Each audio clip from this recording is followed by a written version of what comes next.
जैसे ही श्री हनुमान जी महाराज ने लंकिनी से जब जाने लगे तो लंकिनी ने हनुमान जी महाराज को आशीर्वाद दिया और आशीर्वाद देकर के लंका में प्रवेश करने का सर्टिफिकेट भी दिया। सर्टिफिकेट दिया वो कहा, लंकिनी कहती है कि आप लंका में जाइए और कि प्रभसु नगर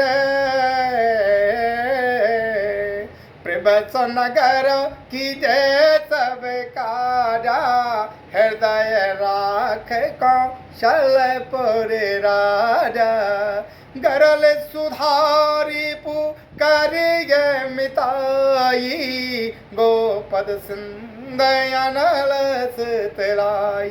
हनुमान जी महाराज से लंकिनी कहती है कि आप परमात्मा प्रभु श्री राम जी का स्मरण करते हुए लंका में प्रवेश करें। हनुमान जी ने कहा, इसने जो सर्टिफिकेट दिया है उसका पता तो कर लूँ, इसने असली दिया है नकली दिया, क्योंकि नकली सर्टिफिकेट देने वाले भी बहुत हैं। तो हनुमान जी महाराज ने कहा, अगर परमात्मा प्रभु श्री राम जी का स्मरण करते हुए मैं लंका में प्रवेश करूंगा तो क्या होगा? तो उन्होंने कहा, गरल सुधा रे पुकारिये मिताई, गोपद सिंधयनल से तुलाई, गोपद सिंधयनल से तुलाई। लंकिनी कहती है, जो परमात्मा प्रभु श्री राम जी का स्मरण करते हुए जिस कार्य के लिए जाता है उस कार्य में उसे शत्रु मित्र के समान हो जाता है, ये भव सागर गाय खुर के समान हो जाता है, अग्नि वर्ग की तरह शीतल हो जाती है, गरुड़ सुरे रेम संताही और राम कृपा कर चितवा जाए। इस प्रकार हनुमान जी महाराज ने लंका में प्रवेश किया और लंका में प्रवेश करते समय उन्होंने सीता जी को खोजना शुरू किया। अब सीता जी को उन्होंने देखा कि रात्रि का समय है।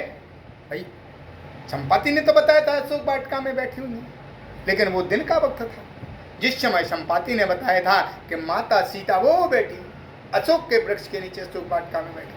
अब हनुमान जी महाराज ने कहा कि जो संपाति ने बताया था वो दिन का वक्त, लेकिन अब रात्रि है, तो हो सकता है कि सीता जी रात्रि में रावण अपने महल में लाया हो या किसी महल में हो।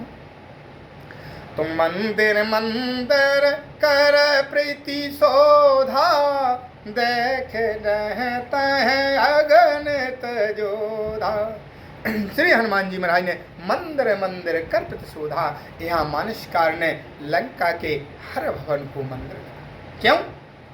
क्योंकि लंका के हर घर में देहधारी रावण की पूजा हुआ करती थी और शंकर भगवान की पूजा होती थी, लेकिन अधिकतर जो राक्षस थे वो देहधारी रावण की पूजा किया करते थे, इसलिए लंका के हर घर में रावण की पूजा होती थी। इसलिए मंदिर मंदिर कर प्रीति शोधा,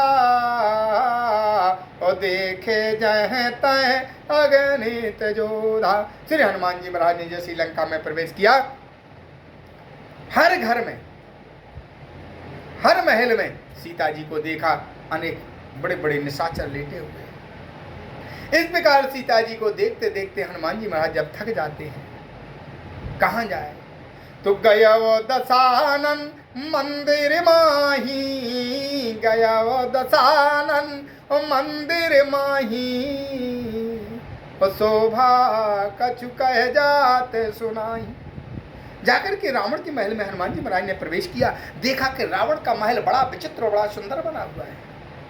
हनुमान जी महाराज चकित हो। उन्होंने देखा रावण के महल में मनुष्यों की, मुनियों की, सिद्धों की, नारों की, कई जो है वर्ण की कन्याएं रावण के महल में थी। हनुमान जी महाराज मन में विचार करने लगे, अरे मैं ऐसी नारियों के बीच में मैंने कैसे प्रवेश कर लिया।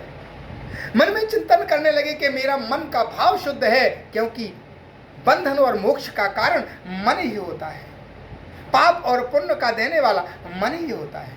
मेरा मन शुद्ध है। मैंने रावण की इस प्रकार की अवस्था में पड़ी हुई स्त्रियों को देखा है, लेकिन मेरे मन में किसी प्रकार का कोई विकार पैदा नहीं हुआ है, इसलिए मुझे इस प्रकार की इन स्त्रियों को देखने का कोई पाप नहीं लगेगा। आगे जाकर के जैसे ही देखते हैं रावण के महल में प्रवेश किया, मंदोदरी को देख करके रावण हनुमान जी महाराज को लगा शायद ही सीता जी, क्योंकि हनुमान जी महाराज ने कभी सीता जी को नहीं देखा था। तो उन्होंने एक समय पे तो लगा कि ये सीता